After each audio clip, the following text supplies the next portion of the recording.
Hello everybody, this is a new project and in this one I would like to show you how to paint a 75mm. In that case it's more like 80mm more or less, but the scale I think from Black Sun it's 75mm. So in this video tutorial I would like to explain you everything from the scratch, from the beginning. So for that reason this is what happened when you open your box with your model. So this is like an opening. And what happens when you have your model like this? You have to use a blade or mold remove to remove all the mold lines. So I recommend you a blade like this one because it has this kind of belly, this kind of shape. So I think will be perfect to remove the mold lines without make damage on your model. Because if you use a flat blade, maybe you will create different shapes or you will make some damage on your model. So with something like this, with that kind of shape, with like a belly, will be more soft and you will get more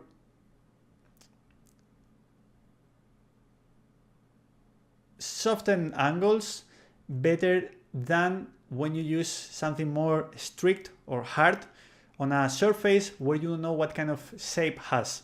Because if you want to remove the mold lines over a cube, for example, or something like that, like a different easy shape, will be perfect. Like for example on the axe, could be okay. But if you want to remove from the body, from the skin, from leather, from clothes, maybe if you use something more like the blade I show you, will be better. Okay, then what happened with the clippers? This is something that I've seen a lot of people using them wrong. You have to use the flat side of your clippers to remove the part of this sprue. Okay, so be careful with that, because if you use the other one, maybe then you will have to use again the blade to continue removing part of this sprue. And then it's just do exactly the same. You have to remove some bad stuff from your model, because this is something that in our miniature world, it's something that always is like that. So this is from a mold and always you will find mold lines. In some models, something bigger, and in some of them, something smaller or softened, but always you will find mold lines. So I thought that this part, it's really interesting to see how I work on that way, because every model will have them. So you have to remove them first to start to paint them, because once time you have painted everything, find a mold line, it's awful. So everybody felt that feeling. So for that reason, be careful and do it well from the beginning. What happens when you have mold lines like this on your axe? You have to remove it well, because maybe you can make excuses at the end, like, hey, I would like to make like an axe with different pieces of metals to give something more realistic, like an old axe. I won't go to a battle with a wrong axe with damage like this one. So try to remove it well, okay? Then what happened about the glue? So I always use cyanuricate, and I use the cyanuricate on that way. I prefer add more than I should use and then remove it with a paper towel. Just paper will be perfect because will absorb the cyanuricate. So I prefer do it on that way than add just a bit and then have something fragile on that side, okay? And this is a accelerator. I like that. I love it. It's easier to work because it's just put glue, stick it, and then use the accelerator and will be fixed or done or cured perfectly. So for example, now on this hammer, I need to stick in two sides, not just on his arm. I need to use this shoulder pad as point to stick the hammer to, because it's something fragile and I need to stick it well. How you can do it? As you can see, I use the cyanuricate and then the paper to absorb or to extend the glue over the side or the place that I need to glue. Then, once time you put it together, you will see something like that, once time you add pressure. So you can use again the paper to continue absorbing the excess. This is the way I work, and this is how I love do it, because in my opinion, it's better and it's in the correct way, because sometimes you add glue in places where it can stick with the other piece. It's very common, and then you have a fragile miniature. And then just use blue tack on your plinth.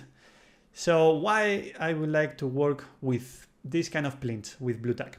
Because I can remove it from here and put in the final plinth. Just for that, if you want to work on your final plinth from the beginning, I recommend you use type to cover it well, and a kind of type that will be soft and won't make damage on your plinth.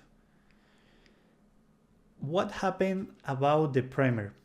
So the primer, I always use two kind of primers, black and white, but with the black I use black around everything, over everything, under him, below, above, everything black.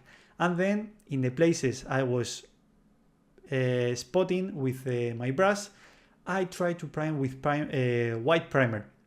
And if you see, I'm trying to prime twice or maybe 3 times to have something whiter on his chest, on the upper part than below. Why? Because I would like to create this model like inside of a cave, something that we were talking about on an streaming. And for that reason, I've decided to get an easy sketch or fast sketch like this one with the primer spray can. Just with that, it's enough to know where I want to add the highlights, the midtones, the shadows, everything. And remember that tip, you have to understand that I'm going to prime on front of the model and on his back. And I'm going to use 2 kind of lights, like in an OSL. So every model that I've painted, it's like using OSLs. Everyone. This is how I work, and this is why I've decided to work, because if you work just with one light, then the back always, it's too dark. So if you understand that you have 2 kind of lights, I think it will be easier to create everything on your model, because you will get better shapes on your model. So it will be easier to represent the cylinder that I talked about this, to represent the whole model. So the whole model is like a huge cylinder, and then we'll have different shapes inside of this. Okay. Then the base coats, the capibases. What happened with this? If you are working with a thick layer, you will cover just with 1 layer and nothing will be easier. If you have to cover with 2 layers, will be okay. But be careful, don't try to use glazing on that, because you will need a lot of time to cover and maybe won't be uniform. Something that we need to do with the base coats, it has a uniform base coat. So if you can't have it, it's wrong. It's better use another layer to have a uniform base coat. As you can see, just with 1 layer, I get it. So this is the way I work, because you will get the perfect base coat to work with everything. If you want to use with wet blending or stuff like that, I don't like it, because then you will have at the beginning like a nice result, but then it's wrong because you have to fix it every time. You don't know if in the place you made the wet blending has the correct lighting, the correct shadow, or the correct mid-tone. So you have to start fixing from the beginning. For me, it's much more interesting start with a solid base, a uniform base, and you will build up every volume as you like it, because nothing will say something different. If you have some highlights with the wet blending, maybe then in your mind works different. It's like, okay, I've painted this highlight here because I thought will be okay, and maybe it's wrong because you stop with that model and you come back to paint it 1 week later or in 1 month later. So if you have a base coat completely uniform, I think every time you will work from the same beginning, so it will be easier to understand why you decide to do something. What happened about the color of this? If you want to paint with these capibases, I recommend you always start with a shadow, the first shadow. If you are working with something deeper, like the second shadow, don't worry, but you have to remove later a bit else. So if I told you about the 90%, maybe you have to remove the 95%, just that. So for me, it's much more interesting. Start with something a bit darker than it should be, than something like a mid-tone, because then you will going up every time new highlights, and then you will have your cap too near, so you can cross that cap. So you will wait for the moment to use the airbrush to bring down everything and paint the shadows, and then you will feel that you need more contrast. So to fix that from the beginning, I recommend you start with a base coat as a first shadow, something darker. If you can understand what means this, it's something that you can imagine as a shadow. For example, if you want to paint a skin tone, remember the skin tone should be much dark than the mid-tone. For example, the color I used. About the saturation, about this. In that model, I would like to play with two kind of saturations. The top of the model, or the mid top part, will be more saturated, or a bit else saturated than the bottom part, because I would like to represent this like in a cave with a light burn or a light from a tiny hole inside of this cave, just touching his skin, his chest, that area. The rest of that I would like to play with something desaturated. So I don't want to use black and then some of colors. I would like to play with some highlights on every place, but in some places with much more highlights or much more contrast and much saturation than the rest of that to represent that idea. And about the dilution. So if you are painting with something like scale 75 or thicker colors, I recommend you add a bit of water. But if you are working with AK, Citadel, Vallejo, colors like that, I don't recommend you add too much water, or just without water will work perfectly. I'm working without water and this is the result. So the dilution is designed for that, so you don't have to feel stress. The idea is just extend correctly the painting on your model. And if you paint another places that you can't paint it, don't worry, because with the next layer we will fix it. For example, you can see the bones, the leather, the skulls that I've painted with the skin tone. Don't worry, just try to start with something inside at the beginning, because you will paint around that. And then the upper areas, like the details, like you can see the leather, the skulls. And now with the new color, you can cover it again. So this is the magic from the capibases. This is how I like to work, because I think it's faster and easier. Once time we understand how work. Everything new needs some time to understand it well. And then when you have understood well this way, remember that you will feel really comfortable and you will feel the freedom to paint as you like. For example, what happened with a color like white? Because in your mind the skulls should be white, right?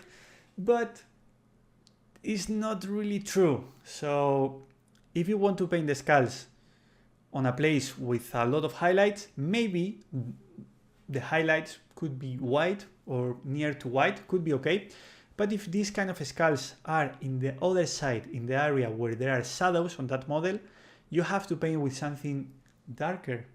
So if you start with something like very close to white, then will be hard to bring down everything. And you can understand well the volumes of this, because your ceiling, your cap is just pure white.